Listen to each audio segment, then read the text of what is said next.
with them being able to buy real estate and precious metals, other things like that. In the same way that they'd go to any broker to buy a real estate property, they could go to any broker like ourselves or any other gold and silver company and buy physical gold in their IRA. Yes.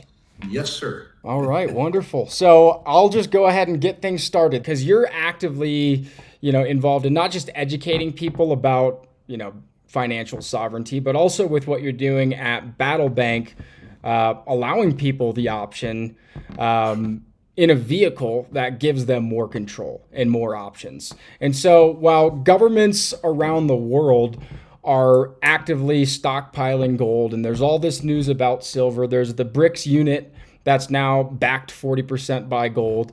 Global governments seem to be aligned on the idea that gold is money, silver is money, and the average person is still sitting in dollar denominated assets that can be printed out of thin air. How important is it right now for people to understand the difference between owning real assets versus a paper claim, especially when we're seeing all the headlines that we're seeing right now? If you assume that, and I assume it, that the dollar will be the world reserve currency for the balance of my life, maybe the balance of yours, claims about the absolute demise of the dollar, are very overstated. So I don't want to continue that overstatement. I also believe that the debasement of the US dollar will continue unabated, and that people who don't understand that don't understand either history or economics. Many Americans don't realize this, but since the establishment of the Federal Reserve, the US dollar has lost 97% of its purchasing power. And I believe that over the next 10 years, the US dollar will, in an absolute sense, lose 75% of the 3% that's left, Yeah. which is to say it'll take you $4,000 10 years from now to buy what $1,000 buys you today. If you had established a systematic savings program in gold, which many people did at the turn of the millennium in 2000, and you're valuing your cost of living in gold rather than dollars, you'd be surprised how cheap things are. Priced in gold relative to 2000, houses are cheap. Rent is cheap. Yeah. Healthcare is cheap. Food is cheap. And that's the lesson that people need to learn. Separate and apart from foreign affairs, if you just look at your savings as a domestic circumstance, the US dollar is a very, very challenged instrument that you must defend yourself against. The aggregate liabilities of the US government on balance sheet exceed $38 trillion. It's hard for an old guy like me to fathom that amount, much less a young guy like you. Yeah. But scarier than that is the net present value of off-balance sheet obligations. Look at me: entitlements, Medicare, Medicaid, Social Security, federal pensions, military pensions. My generation voted ourselves all kinds of cool benefits, and now we're leaving you the bill. And you see, the problem with that is that we don't have the money. Here's the math.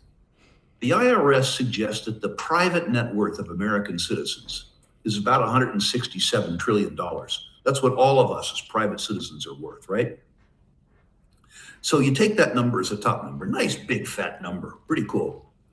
But you subtract $120 trillion, which is the net present value of unfunded entitlements. That doesn't look so pretty. It's $47 trillion.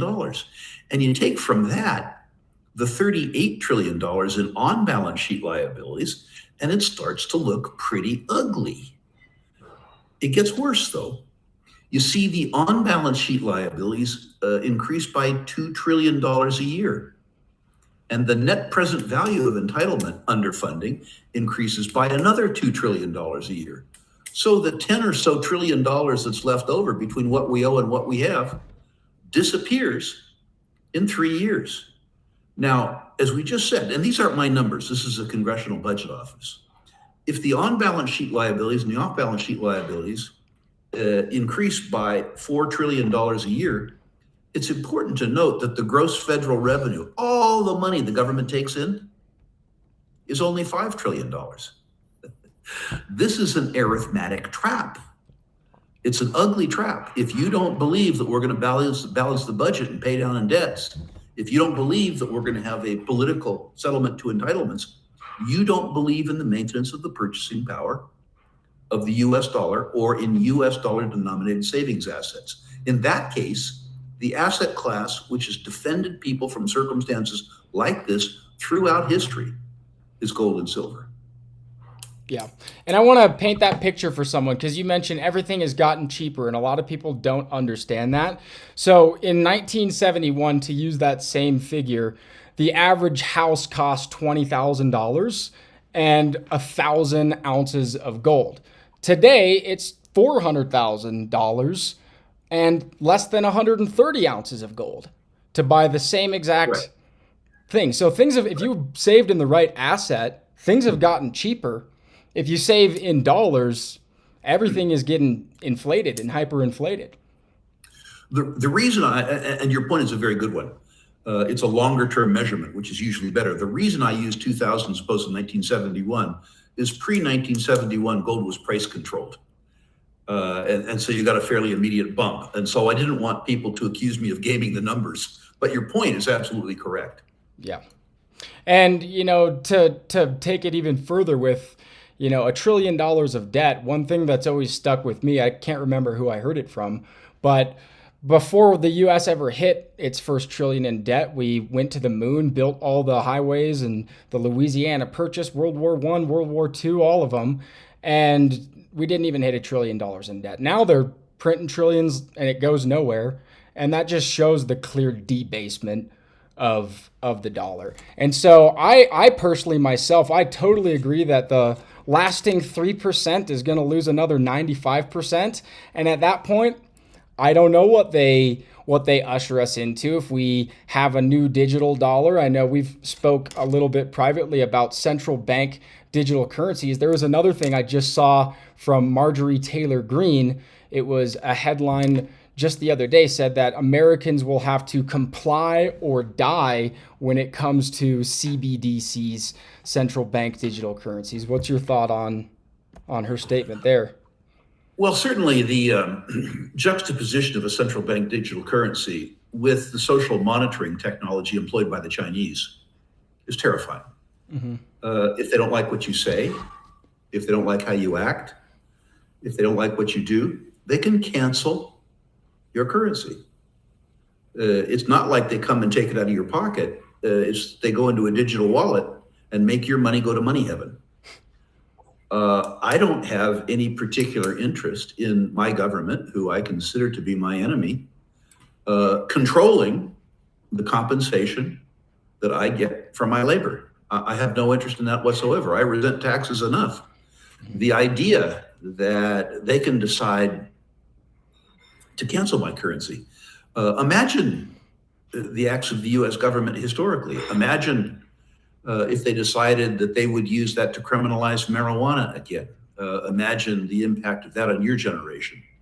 Imagine that we rolled back the clock on civil rights to pre-1964 and Black people asked for voting rights, and as a consequence of that had their currency canceled.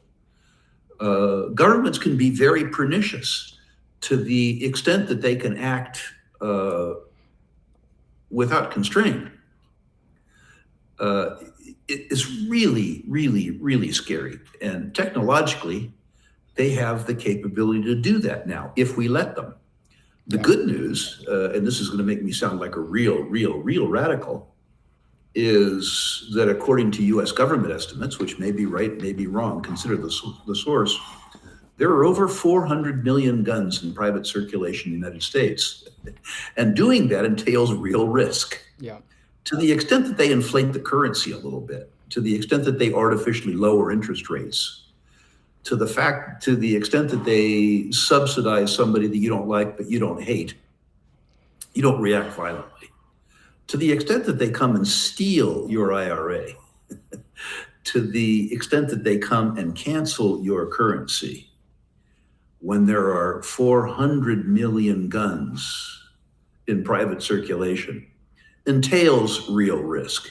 If they steal your wealth through inflation, through quantitative easing, You might like that. You might like the fact that asset prices go up.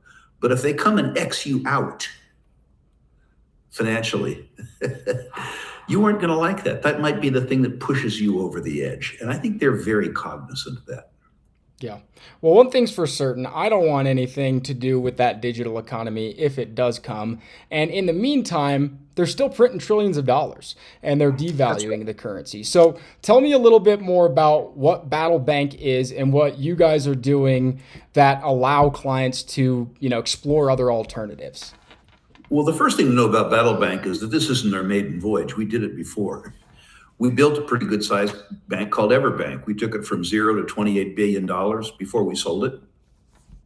So we've done this before.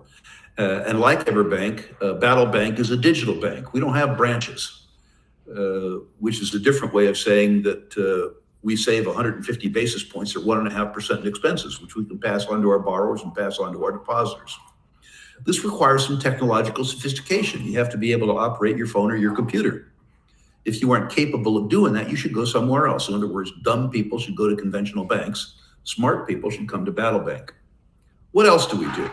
Well, rather than having 15 or 16 savings products like the big banks, many of which don't pay you interest, we have one account. You don't have to decide through 16.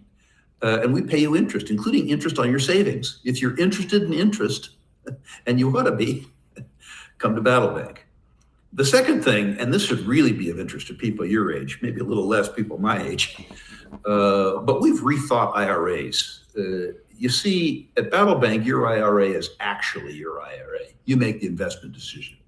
At most banks, their IRAs are receptacles for Wall Street products, annuities, mutual funds, stuff like that. And you can do that with us if you want to, but that isn't all you can do. In our IRAs, you can buy a duplex, which you operate. You can buy an Airbnb. You can buy a Subway franchise. You can invest in private equity without the president's permission.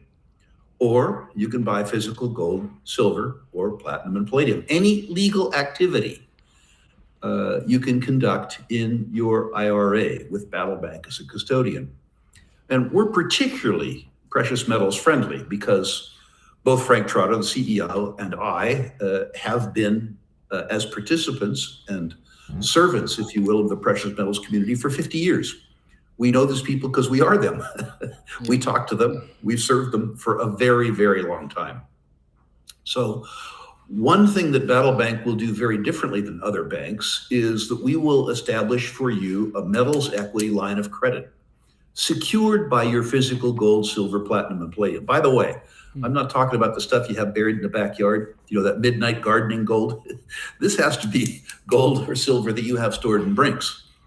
But if you have gold and silver stored at a real depository, one that's owned in a public company and is audited, so we know it's there, you can access the capital that you have tied up in precious metals without having to sell the precious metals and pay the capital gains tax.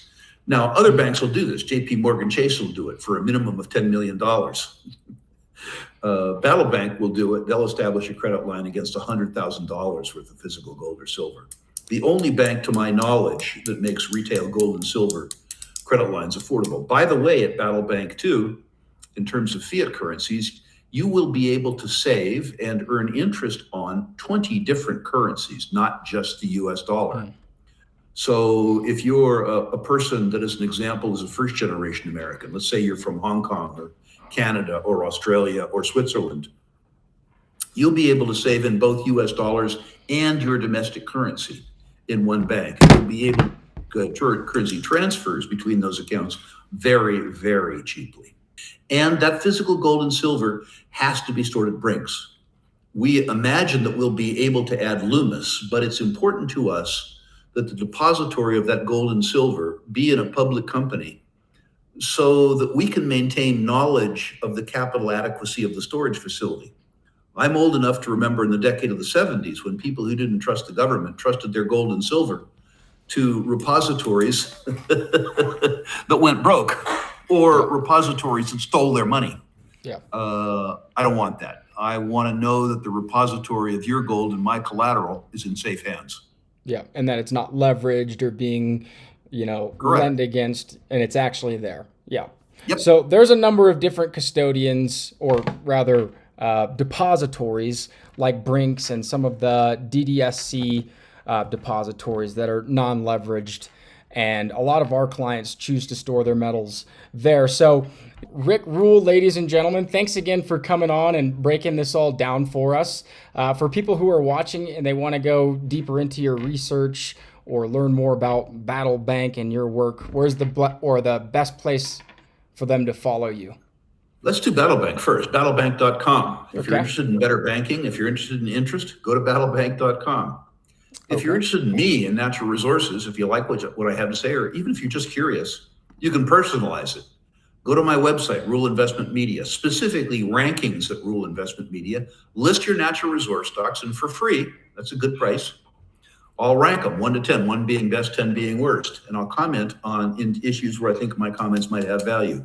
If you're interested in becoming a better natural resource investor yourself, you go to my other website, the Rule Classroom. There's over 200 hours of instructional programming there. Again, absolutely, positively free, no charge. Very good price.